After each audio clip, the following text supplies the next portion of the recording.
Welcome back to It Tastes Like Burning. This is Matt. This is Jesse. And we just want to remind everyone that you can always reach out to us with questions, concerns, comments, inquisitions, queries, or requests on our email at It Tastes Like Burning Cast, or you can check us out at Twitter.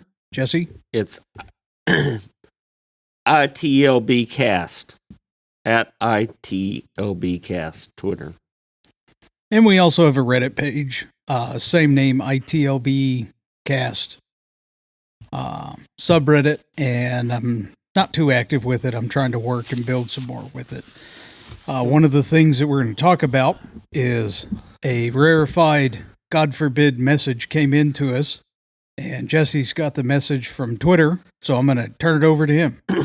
So we had a guy reach out to us on Twitter, Randy. Randy wanted to know about how we choose topics for training and how we choose things to keep people engaged. You know, he says he's a small department with a lot of older seasoned guys and just a handful of new guys. And how does he keep the training where it keeps everybody engaged? You know, he's I guess they're struggling with the old guys don't want to go because they already know, and the new guys, you know, don't want to be there at the same time or whatever. You know, that's probably a struggle that you've seen. How do you get the attendance? How do you keep them engaged in training? How do you keep the old guys specifically engaged in training? Because that's been a real struggle. Oh yeah, I know for our organization, the kind of like the scenario that was described there, I could say was very applicable to us 10, 12 years ago. And as I got involved in training 10 years ago and became more and more involved in training, it was the same thing. And part of the problem was we kept doing the exact same crap over and over and over. And even if we went to our training facility and did the burn house, it was still the same scenario every time. So to say that someone wasn't challenged with it is an understatement.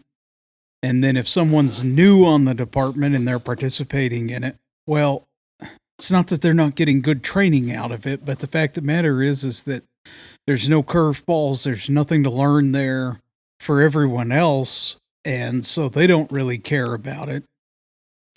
And what we ended up doing was kind of laying out a training program for the year and just kind of said, hey, what do you guys really, really want to do? Like something different, something new, something unique. And what is one thing that you have to do or want to do? And I'm just going to make something up and let's say they said deep sea rescue. Okay. So we're going to set up 2 classes for the year for deep sea rescue. But we also have to have 2 ladders classes. We got to do it, guys. So that's the deal. And we're going to do the deep sea rescue class the same time that we're going to do ladders class. That's one way we kind of approached it. And then the other thing that I really think as we progressed, no matter how good or bad or indifferent the training instructors are, one of the better things you can do to really give a shot in the arm to a department is bring in someone else to do training, even if it's a neighboring chief. Yeah. Just bring in a fresh perspective. An outside instructor, and that always helps. You know, I replied back to this query about, you know, hands-on always gets greater participation than classroom, right? Right. That's kind of a given, and that's kind of a canned answer, but not all hands-on's equal, right? So if we're out there working on hose loads, that's not going to garner a lot of participation, especially with the older guys, because they're not the ones that are probably going to load the hose back anyway. They're going to make the new guys do that.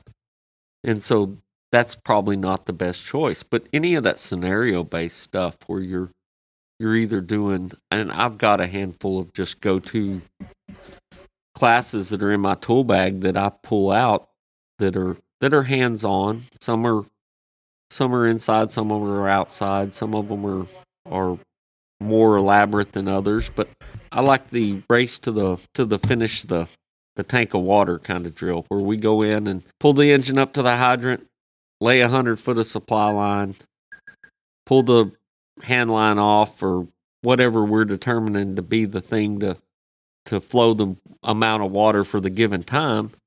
And they've got to get the hydrant tapped and hooked to the truck before you run the tank out of water. So if they get real good at it, you use the deck gun. If they're not so good at it, use the red line.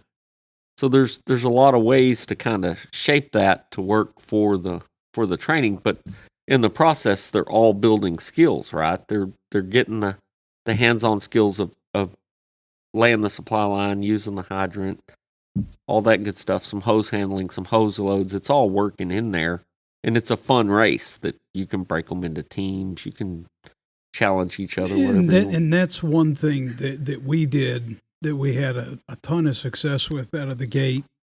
So it really depends on like the resources you have available to you, but you can either bring in another department to do some co-training together, or if you have multiple sets of extrication tools, you can go to a junkyard and basically set up a race for people to do a full extrication of a vehicle. All doors come off, top comes off, roll the dash, cut pedals, and cut the seat backs, and see who can do it the fastest. Benefits of that, you get tool familiarization, you're building emphasis on speed and efficiency, teamwork, because if you're truly doing this project correct, you have multiple people doing multiple things at once. And see, I have this weird, and I say it's weird, I have this view of training that not a lot of people share. So I look at training as imparting knowledge, right? So we're going to give knowledge in this training. But I look at a lot of the things we do as drills. Right. And drill is when we're building skill, right? So it's a totally different, in my mind, I draw a line between the two of them. Training is generally classroom stuff, or there's some, it's instructor led and it's very choreographed and very much, this is step 1, step 2, step 3. And then there's drill. And drill would be in that realm of that stuff that you're talking about and I just talked about, where it's, we're doing a competition, or we're working with our tools of the trade to develop better skill set. That's not necessarily the down nuts and bolts of, you cut here, you cut here. It's let's get out and let's do it. And I think there's a big benefit to both. Like, you have to do some of both. You can't just be all classroom training versus all just hands-on skills type stuff. You've got to mix that up, and you've got to mix it up enough to where you can keep the people engaged. One thing I will emphasize is you can have a highly knowledgeable, experienced, very skilled individual and be arguably the worst instructor on the face of the earth.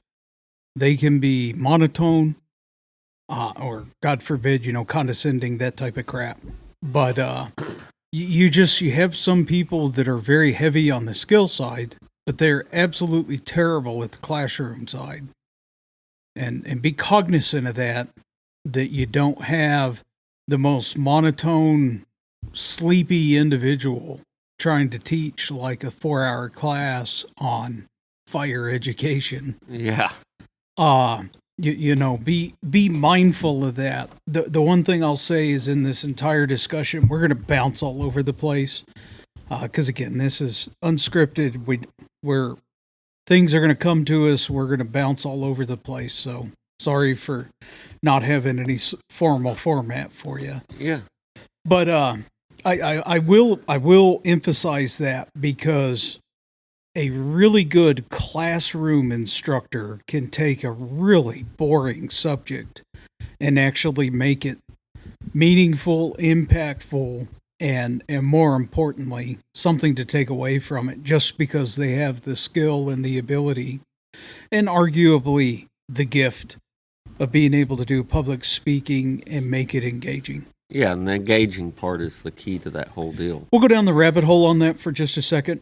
I've done a ton of classroom instruction. I've done a ton of public speaking. I've done a ton of public engagement. One of the easiest ways to have the group be engaged with you is literally ask them questions and force them to answer the questions.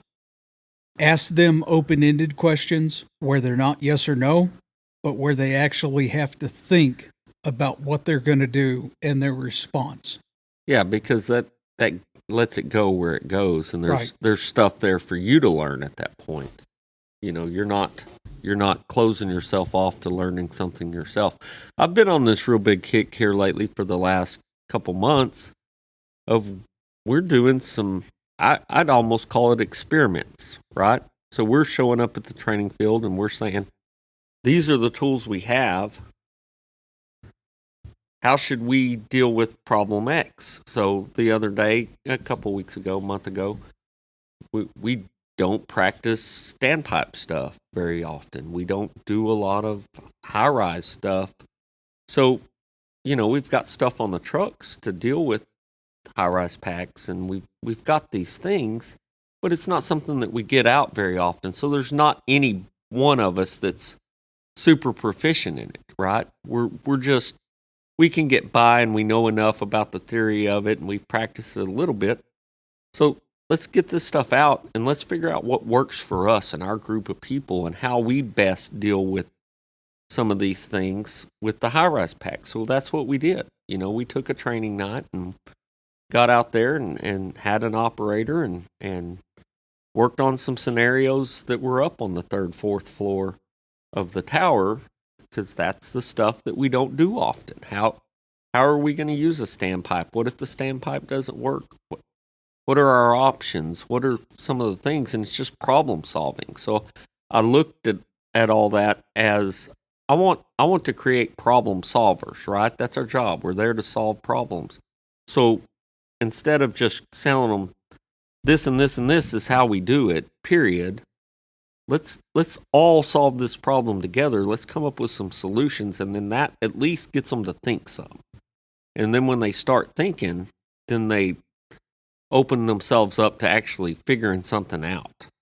And we did that again today with extrication training in the rookie school.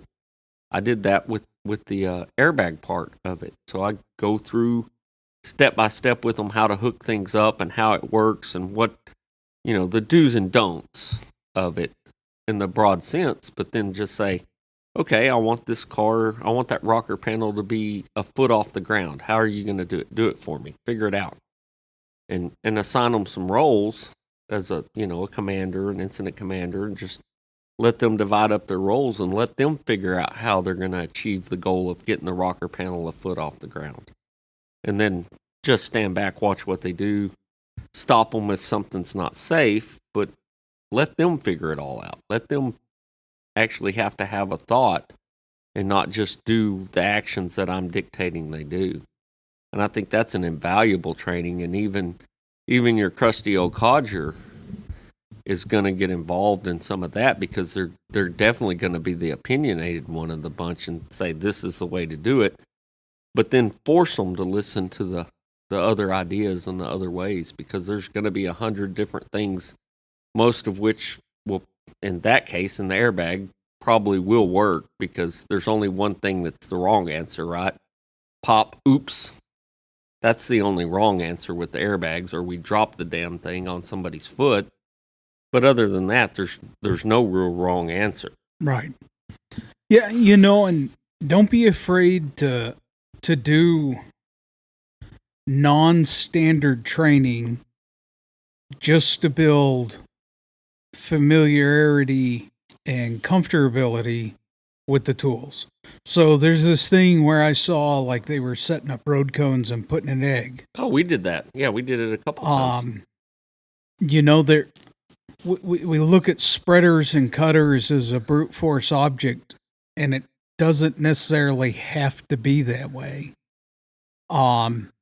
There is some touch with some of this really powerful and really, really expensive, heavy moving equipment, and probably like a real life example I can use of this is like a crane operator.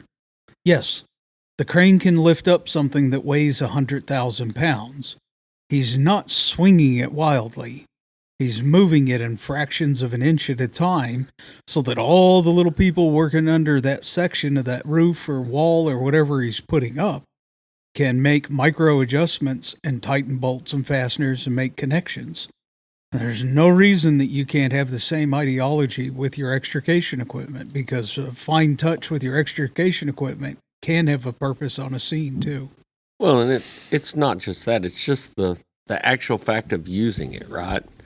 So the more time you spend actually using the tools for some purpose, whether it be the egg or actually using it on a scene, the more hands-on experience you get with that tool, the better off you're going to be, because you're going to pick up some nuance. The assembly, the connecting of the hoses, all that stuff is the same, whether it's an emergency cutting a car apart or we're picking up an egg off of a road cone. Right. It's the same. All that part's the same. One of the more random small group pop quiz trainings you've ever done that I really appreciated and liked was, we have a gym and we have some heavy dumbbells. And it was real simple to the students. I need you to move the dumbbell 24 inches up into the air without ever physically touching it. You can't grab it. Yep. Move it. Yep. And it became an airbag training. And it's stuff like that. And you don't have to have a big department with a big budget and brand new stuff to figure out training ideas that you can come up with that can be engaging for your department. Kind of one of the sillier ones, and your old guys aren't necessarily going to participate in this, but it's a good airbag consumption drill. Go to Walmart, buy a whole bunch of Nerf balls or plastic rubber balls, that like small kids would play with. Have them bunk out, put their air packs on, and play dodgeball. Yeah. Yeah, and we've done that one too several times. The way I like to do that's you make them put the balls in the middle, line them up, make them put their gear and air pack on, and then go get the ball, right? Right. So then we're working on some of those PPE things with the time, and like if the guy doesn't have his hood on right or whatever, boom, you're out, automatic. You didn't do the first task correctly, so it makes that more important. And that's a great training. That's a good wintertime in the bay training too, because the weather can be terrible and you can just, move a couple trucks out of the way and go for it and have a good time. And the old guys become the referees, right? So they're not engaged. They become the referees. They call the matches. They're engaged with those guys. And the reality is some of those old veteran guys are the ones that need to be passing those skills along. Right. And you need to encourage them to help pass those skills along and talk and speak up and give that knowledge to the newer ones, because that's the only way they're going to get it most of the time. The other one that I dig into and I really like is there's a communication class, and it's a classroom deal with some hands-on stuff that I've done for years that generally garners a lot of participation when they figure out what we're even doing or what I'm talking about. And I take Legos, right? And you just take identical sets of Legos and you give some of them, half of them that's the same as the other half. And one group builds something and describes it for the other group to build via radio communications. Absolutely awesome, fun class. And it doesn't matter. Nobody's ever building the thing right. Unless they say, take your flat piece, lay it on the table, okay, you're done. It's so hard to convey that image of what you're making to somebody else to make an exact copy of it that it's nearly impossible, but it it drives home some of those communication skills of how to use the radio, how to actually communicate, what your Alpha Bravo Charlie Delta sides are, because you've got to come up with some way to communicate that whole space-time arrangement of where these pieces go. I love that class, and I've had lots of success with that class. And it's when you're trying to shake up training, I mean, you can still do everything that you need to do, but just add a completely different twist from it. Jump online, go to YouTube, look at Firehouse, check out some other magazines, talk to maybe some of the neighboring departments, do some co-op stuff, work together. I mean, and then bring in outside resources. Yeah, and those outside instructors are great because, trust me, they get tired of hearing my voice. They get tired of hearing your voice. Like, we're the same guys teaching the same stuff over and over and over again for the most part. We break into different things now and then, and we do some different fun things, but our bag of tricks is our bag of tricks, and that's what we've got. And if we're not going outside to learn some new bag of tricks, or bringing somebody in to bring in a new bag of tricks, we're going to run out of that stuff. And if you ever have like a real Debbie Downer on your department and they just sit there and hammer every single class, just give them one. Yeah. Just give them one. And if you're truly feeling feisty, just tear the class apart yourself and tell them this is exactly what you sound like. And just hyper criticize the entire event. Tell them, or we'll give you the next class and we won't just ridicule you to death and see that it's not quite as easy as you're making it out to be. And it does take some time, some prep, and some consideration to go into it. Yeah. And that's one thing that, I've got a couple of young lieutenants and stuff in the training side, and they've got to actually understand that the prep that they need to do for any class is far greater than the class time itself. Right.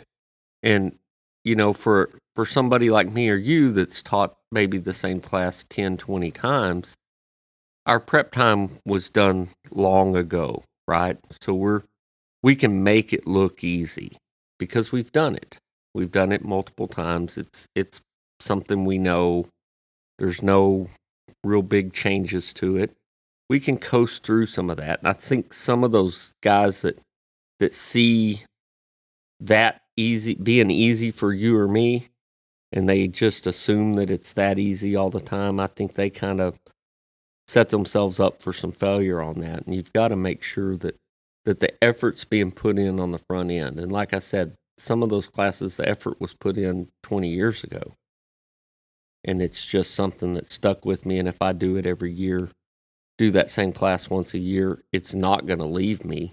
I'm going to remember it well enough to just walk right in and do it again without, 14 hours of prep for a 4-hour class. And being able to take advantage of the resources that's local to your area, keeping your ear to the ground, knowing when a business is closing or if they're going to tear something down, diving in there so that you can have access to the building, so that you can cut holes in the roof, cut holes in the walls. If you have a fog machine, throw it inside, do a realistic, search and rescue inside, because that's something I've always liked to do when we have access to a building that's about to be tore down, is actually set up one of our couple of fog machines and just make their lives absolute hell, because they all get used to doing the drill at our training field. And then when you actually get a real building, you can stumble into some pretty wild stuff. And it's good. It's good for the guys and gals to be able to practice that in a real world setting. Yeah, and we've talked before about how you've got them 18 to 80, right? So you've got to make it to where it's applicable to multiple generations of people.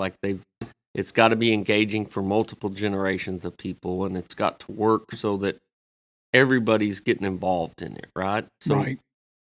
that's a tough one, and that's probably one of the harder things that you do in training is making classes to where across the age spectrum they're actually learning and doing something, because how you explain it to an 18-year-old kid is not how you explain it to a 50-year-old man. They don't think the same way. They don't look at things the same way. Their life experience dictates a whole lot of different knowledge that they have, and it makes it tough. And what have you done to, and just some examples of making that work? Well, so this is something early in my career, because I started off in aviation and I was a flight instructor. So I had a very specific training on how to be an instructor. And it parlays pretty easily into the volunteer fire side, because we'll just take our fire academy, for example, right now. We have one kid who just graduated high school. We have a 30-year-old airline pilot, and we have a 74-year-old retired DPS.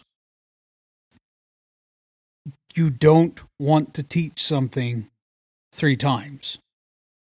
That sucks. You want to be able to teach it once to those 3 people so that all 3 can understand it, and if they have questions, they know to ask questions. So in that exact scenario, you're going to teach to the 18-year-old kid, 19-year-old kid. That's who you need to teach to. But you don't need to be patronizing to the airline pilot or old man with a lifelong experience. Because realistically, if you put all 3 to the test, I couldn't tell you which one's actually going to be the most successful with it. The kid's going to charge through the wall. The old man's going to figure out how to walk around it. And the airline pilot's probably going to figure out how to build a trebuchet and shoot himself over it. Yeah, without a doubt. So you gotta take that into consideration in knowing and understanding your audience. And again, I mean, our department is filled with a completely different lifelong experience of individuals. And you've got to figure out how to get them to all accomplish the same task, generally the same way, to success. How do you do that? Through curriculum. That's how you accomplish that. Yeah. And that curriculum is where I'm emphasizing that you have to have a plan. It has to be worked out. You have to know what you're going to do. And short of that, this experimental stuff that I'm doing where we're just figuring something out, but that's a true group team activity. Like you're doing team building at the same time you're doing that, because we're working on the common goal of figuring out what to do. So the other night we played the figure out game with EV fires, right? So that's a challenge. It's a relatively new challenge. So my guys that are 30 years into the department, they know as little about it as the guy that just walked in off the street and joined 3 months ago. Everybody doesn't know what they need to know about it, but we know enough that we've studied and we've learned, and we had Tesla do some training on it. So we have a base of knowledge there, but then you've got to figure out. So the optimal thing is put water on the battery pack. Well, the battery pack's on the bottom of the car. It's on fire. How are we going to do that? So that became the scenario. How are we going to put water on the bottom of a burning car effectively? And as a group, we went through several different ideas, and several different people had, I think this will work. I think this will work. And we just did those things. No idea was too dumb. Let's try it and see what happens. Now, if it ultimately isn't safe to do that, we'll squash that one pretty quick. But let's get our tools that are in our toolbox. Let's get out here and figure out what we have to where we can either raise this car up or somehow get water to shoot up from the ground or whatever we can figure out to make this work. And let's try several different things and see which ones work good and which ones don't. And then we can take that on moving forward when we actually have that call. Yeah, and to kind of emphasize something that you said there, if you don't know what your tools are capable of, then you're already behind the power curve. You can use airbags in more than one position, and they don't have to be on the ground. You can use cutters and spreaders for other things. You know, a Halligan bar doesn't necessarily just have to be a blunt force instrument. A ladder can be used and it not be on a wall. Truly understand what the tools are capable of doing. Don't get me wrong, they have a primary use. And I'm not saying use a dishwasher for a fire nozzle. That's not what I'm trying to say here. But truly understand what you're trying to accomplish and what can actually accomplish that job. And knowing different techniques.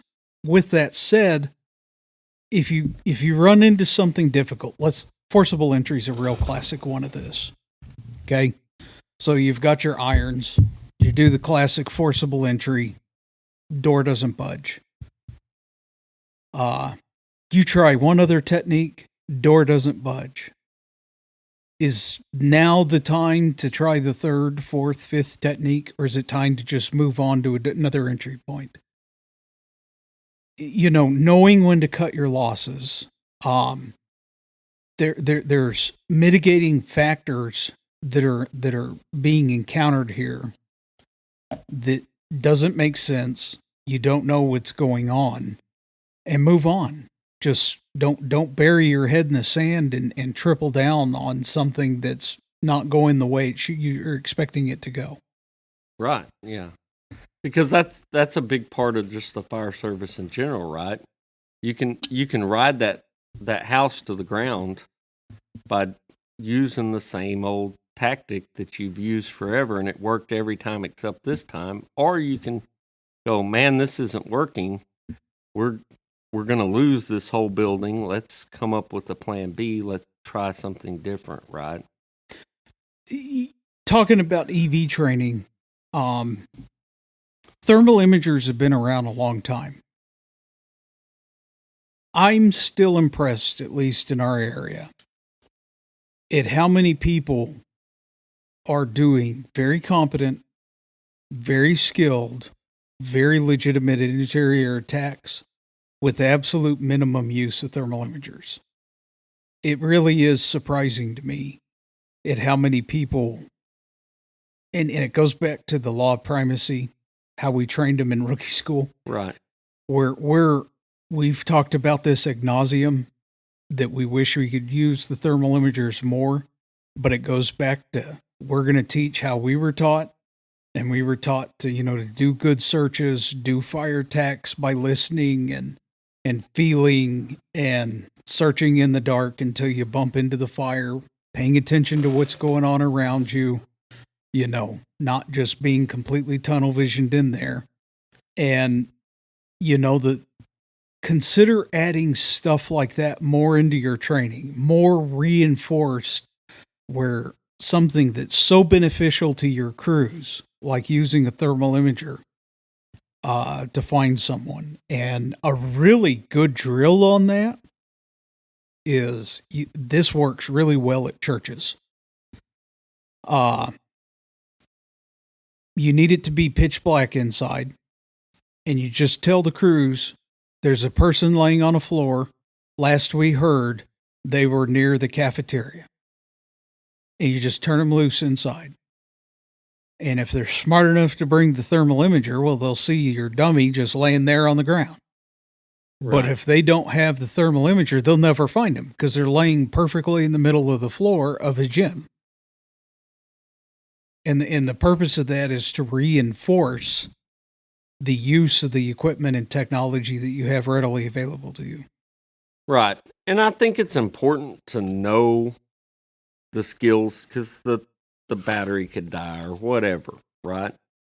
So it's important to understand and know the skills of how to do the job without the thermal imager, but it's just as important to know how to do the job with the thermal imager as it is to not. It's just as important to know how to carry a water can in versus dragging 1.5 inches through the front door. It's just as important to know how to do a lot of things. The hand tools for the auto extrication class is one of the best classes that you can possibly take, where you get out there with 10 snips and screwdrivers and socket sets and you disassemble a car.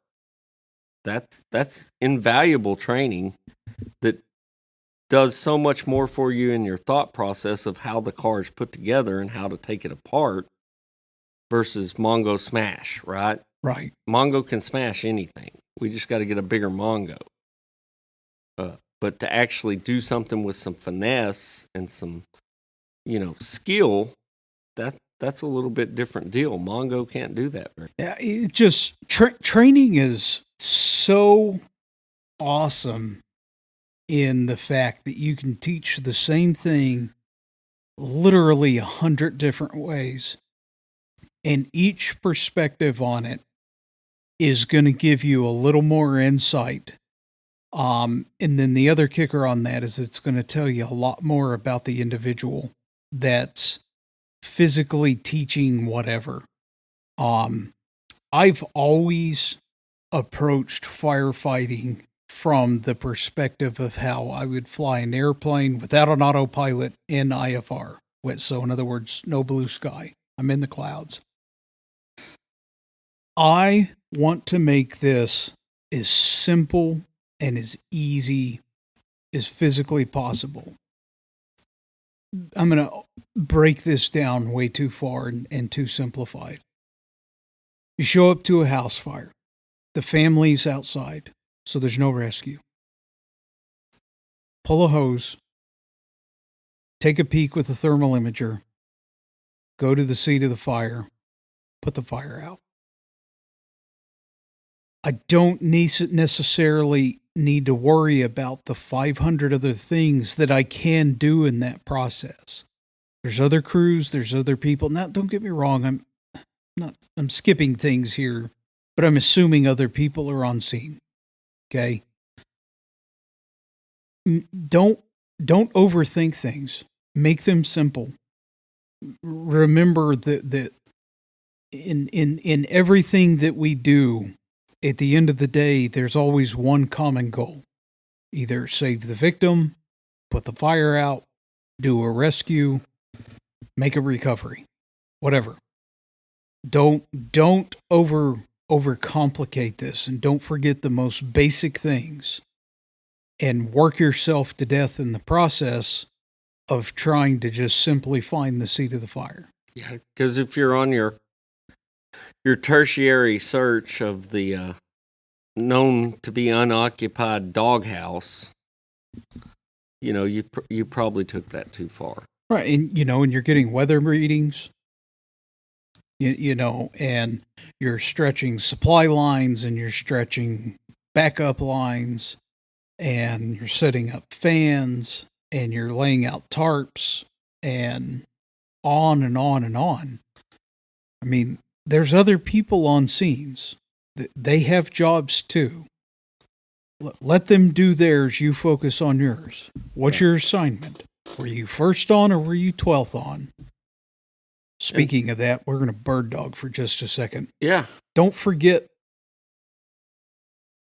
Think of those departments. What state is that in where those volunteer departments showed up to that Walmart fire? Yeah. That warehouse fire? Indiana, wasn't it? Yeah. I think it was Indiana.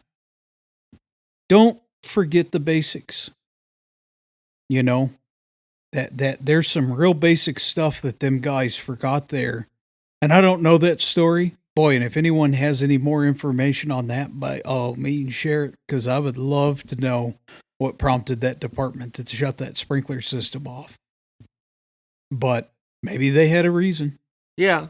Well, and you can have a reason for doing things like that.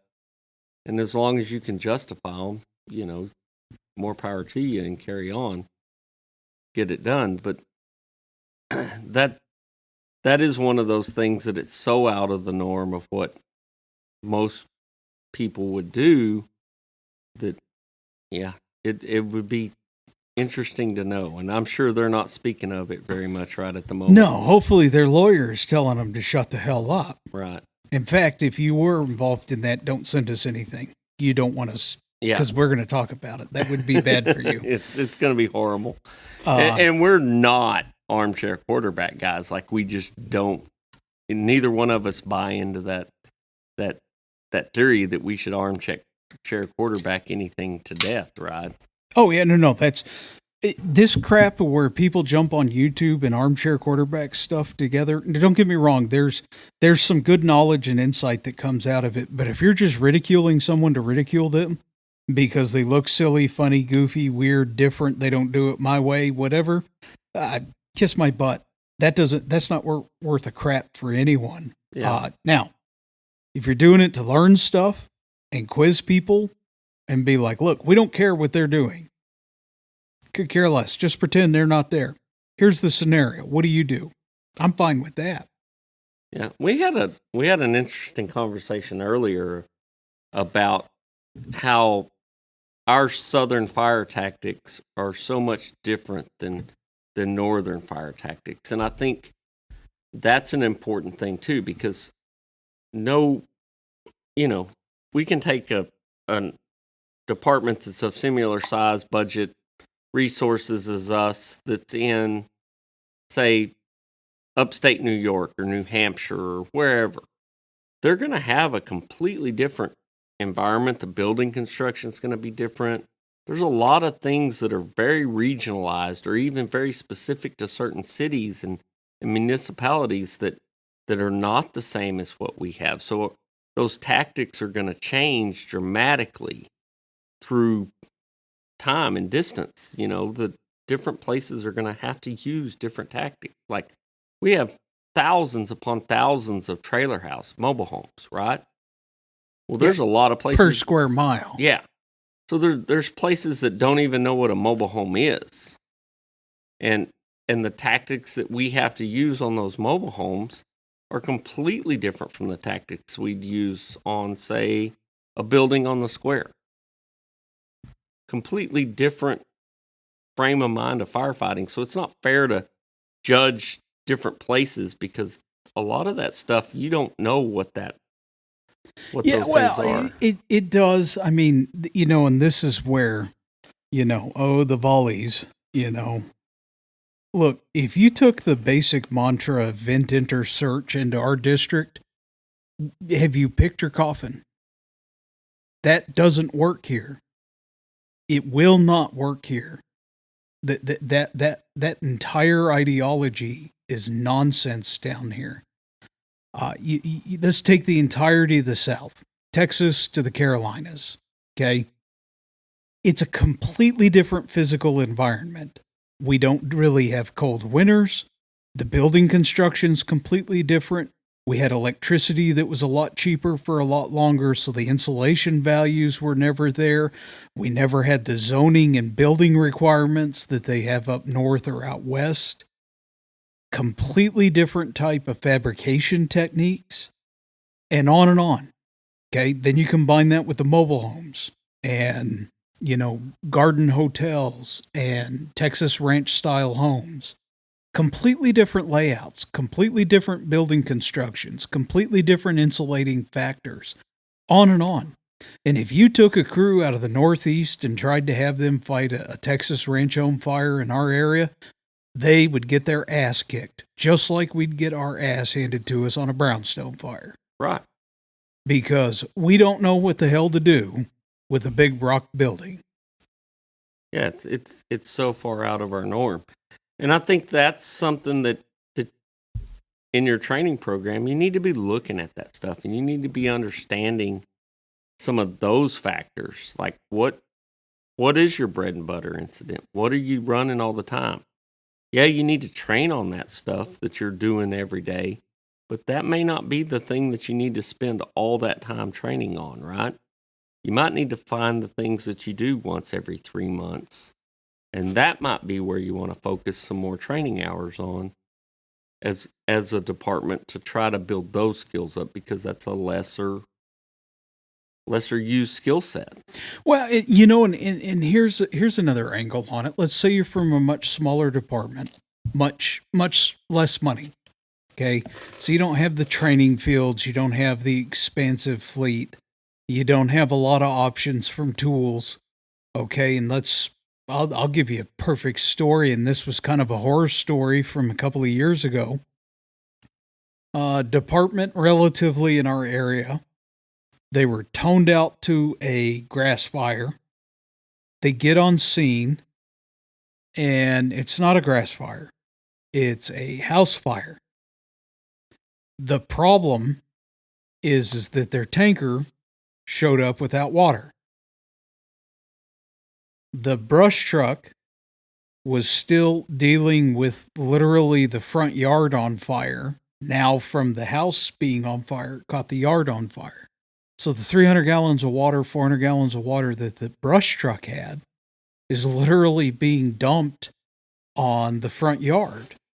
The fire in the house is a room and contents fire.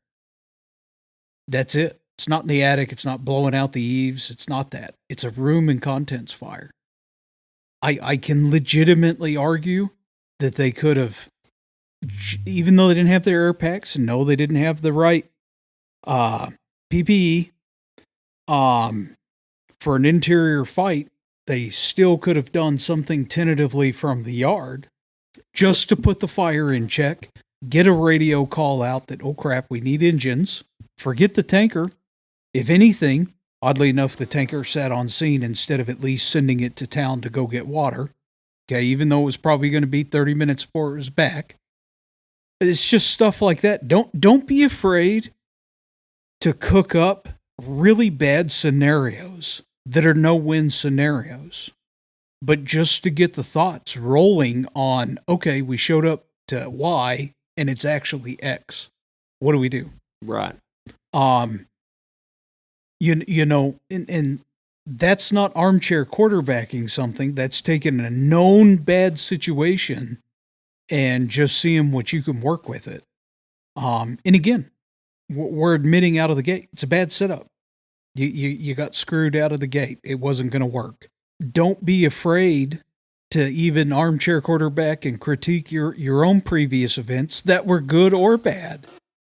You know, I'm not, and I think we've said this in the past, where we're not big fans of after action reports, in the classic sense of doing it a month later. Well, and the classic sense of, here's all the 19 things where you were a complete dismal failure. Now go fix those things, and we don't talk about, hey, this went well. This went well. You actually wore your PPE. That's a good thing. You know, we're proud that you put your stuff on and didn't just burn up and die. You know, that's what it irks me on that, because so many, if it's not well directed and well controlled, those just become basically bitch sessions where guys that just want to rip people apart dive in and rip people apart. And if you're a good officer, you're keeping that stuff at bay, and God forbid you're not a good officer and you're aiding and abetting in the destruction of your members. That's a horrible place to be. That's the part of it that I don't care for. It's not the hey, what could we have done better? Because there's always something we could have done better, right? There's 100 things we probably could have done better, but we need to also focus on the things that we could have done, that we did do right, and that were done well. You know, and I liked a fell over the other day, because even one of our crusty old guys the other day said, hey, y'all, on such and such fire, you guys did a good job, talking to the crews that were there. And I like to fell over, because it's so out of his character to pass a compliment. But in the end, I think he realizes you've got to do that some. You've got to at least point out their successes and when things do go right, because that matters a lot. Like, Well, and it not only is that important, just from a practical point of view, if you're trying to get that young man or woman to continue to do well and do the things that you like, and when they're doing positive things that render results, then for the love of Christ, you have to let them know, like, hey, that worked. Good job on that one. That worked. Do it again. You have to do that, because if you just completely leave them in the dark, how the hell do they know if they're doing anything right? right. And especially if the only thing you ever do is tell them how much wrong they do, right? Right. Yeah. So that is important. We've veered all over this topic. We've been all over the place. You know, one thing I think we ought to do to kind of help bring this back down is, I think the original question was kind of about training ideas. Yeah, and how we choose stuff. So, like, I'll give you just a couple of ideas. The things I truly like to teach. I truly love fire behavior. I truly love teaching smoke reading, building construction. I think all three of those is the same class. And that's classroom stuff, so that's your bad weather stuff. I truly like, if we're doing skill stuff, Fire Lab. I really like Fire Lab. Oddly enough, I'm not a big ladder monkey. But I don't mind teaching ladders. I think it's important to teach it. And not just teach throwing ladders. Teach rescues. Teach, using a ladder in a tight spot. The practical use of ladder usage. Because if you're just teaching them how to throw a ladder, but you're not teaching them how to actually work off a ladder, you're not doing a benefit to anyone. I really like teaching ventilation,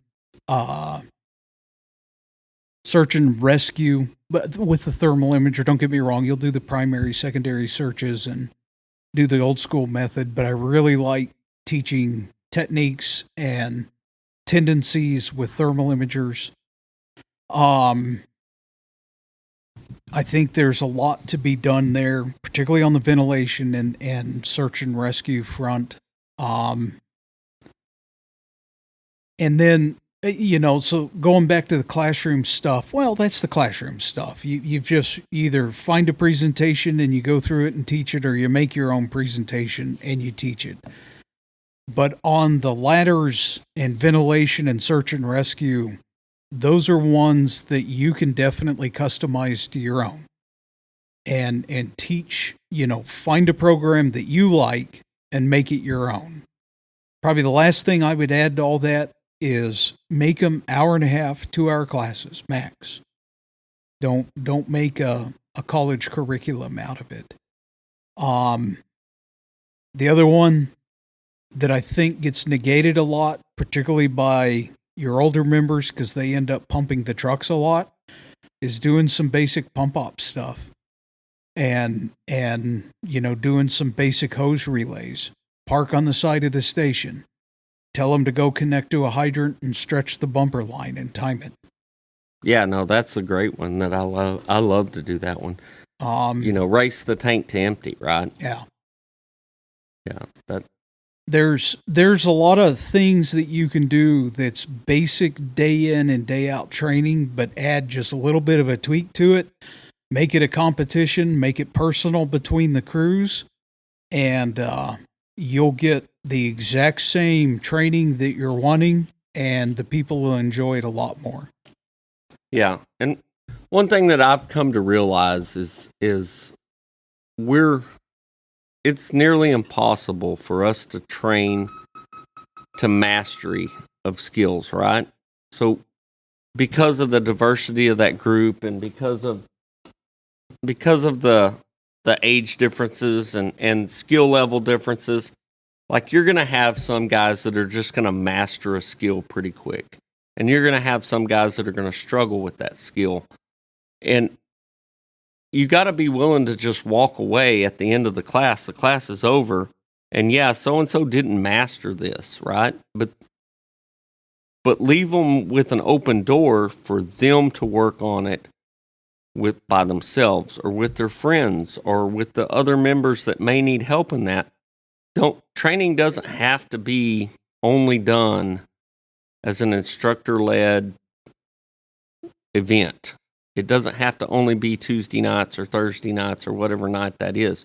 Training could be, 5:30 on a Wednesday, because there's 3 of us and we really need to figure out how this ladder thing works. How do we raise this ladder up? How do we lock in? How do we do these things that we learned in training the other night that we were struggling with? They need to work on that stuff on their own. And I think that tends to, we focus too much time on a handful of individuals and we don't move along quick enough sometimes. So we drag the whole class down. That's one factor of it. And then we make their failures highlighted, right? So it becomes apparent to everybody because we're having to back up and do it 4 or 5 times with this one person for them to get it, when they're better served going into a different environment and working on that on their own. Yeah, it really is. It's a grab bag as far as where you want to take it. For your own organization, I would say focus on the things you need to be polished up on, and maybe something that you screwed up on, and just have a simple talk on it. A lot of it really comes down to what's a big chunk of your call volume. For us, it's alarms. Yeah, it takes very little training to learn how to drive to somewhere and hit a couple buttons, right? So we have the luxury of actually having a pretty serious grab bag of, in the course of a year, you're going to have small, medium, large. You're going to have car accidents, alarms, extrications, rescues, technical rescues, structure fires, industrial, commercial, residential, single story, multi-story, Texas ranch homes, mobile homes, arsons, meth labs, maybe another alarm. And, we run a pretty heavy gamut, but we have a lot of car accidents. We have a lot of alarms. We're an urban rural interface. So really for us, we've got a lot of stuff to take a stab at. I think of some of our neighbors in a little more of a rural setting, a little more off by themselves. Well, their bread and butter is going to be medical grass fires and the occasional barn fire they have. And all 3 of those are handled completely different than how we would handle them. Right. That's something too, right there. If you're responding mutual aid with another organization that's bigger or smaller, and they have a different type of call volume, you might want to get practiced up and brushed up on what exactly their tactics are and what they're expecting you to do as second on or third on, and vice versa. What are you expecting from them when they get there 25 minutes later? What apparatus are they needing to bring?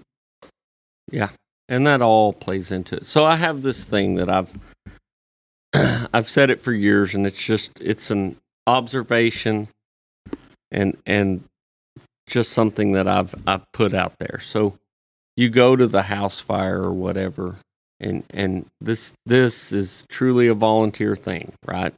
So you look out there in the front yard and there's 25 guys, and they have all got the suit on, right?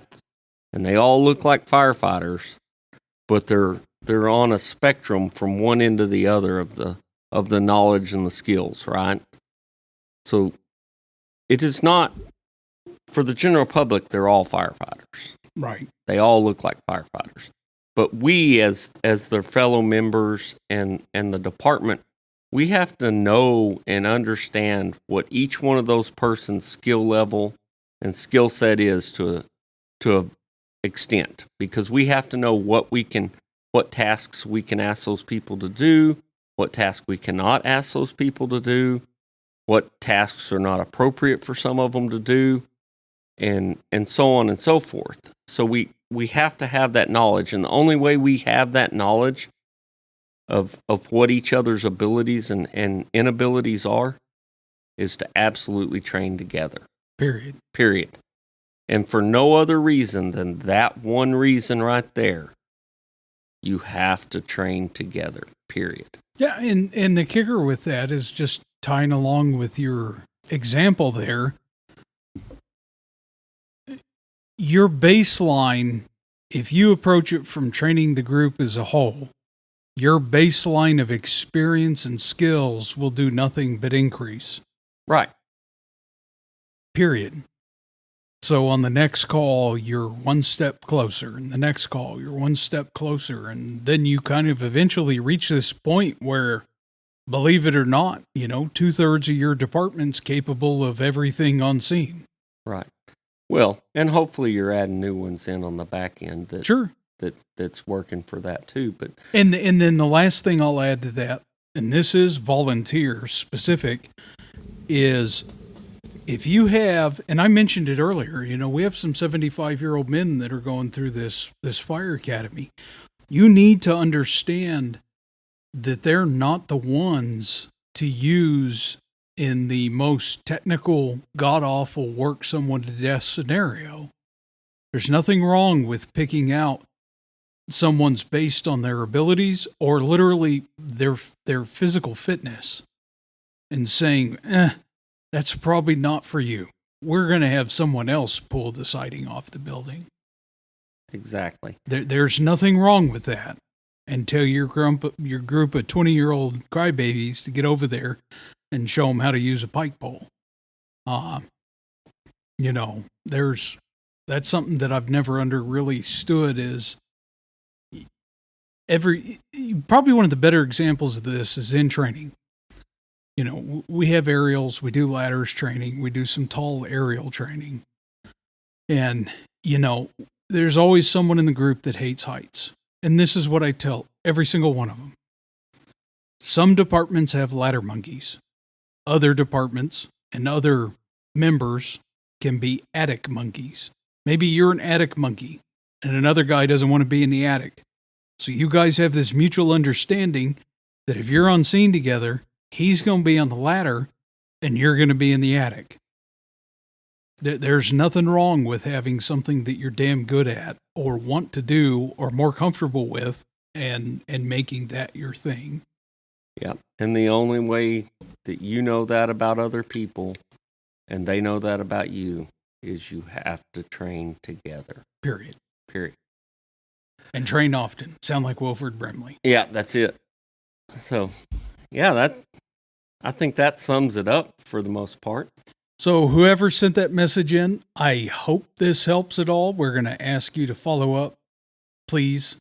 Yeah. Pretty please. Let us know if any of this helped or if you're looking for something more scenarios specific, then we can bust that out too. We'll also actually start giving you some actual training scenarios and the basic rundown on how some of that should work. Yep. I think that we've talked about it 100 times, but to affect change in your department or anything that you want to be better, it's all training. So that's the core for the whole deal. And sometimes it's beating your head against the wall for a little bit, but you'll figure it out. Yep. All right. Well, that's all I have. You got anything else? That's it. Okay. Well, we appreciate everyone's time. And again, if you have anything for us, search for us on ITBL. It tastes like burning. ITLB. Yes. Cast. Yeah. And send us an email to ittastslikeBurningcast@gmail.com. Appreciate your time. Good night.